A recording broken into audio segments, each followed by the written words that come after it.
የጽናታቸው ዝናው ሲሰማ ከዚያች ባቢሎን ከሞት ከተማ ሕፃናት ሳሉ በራ እምነታቸው ቆመ ተገኘ መሃከላቸው።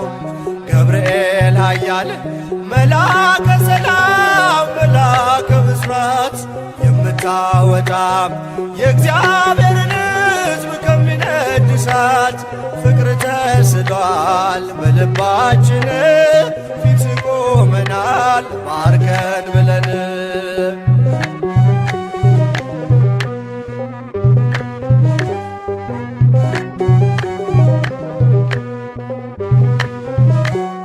ውሃው ሲዘልል ቢያስደነግጥም በጋኖቹም ውስጥ ቢነዋወጥም ጸንተው ዘመሩ ልጅና እናቱ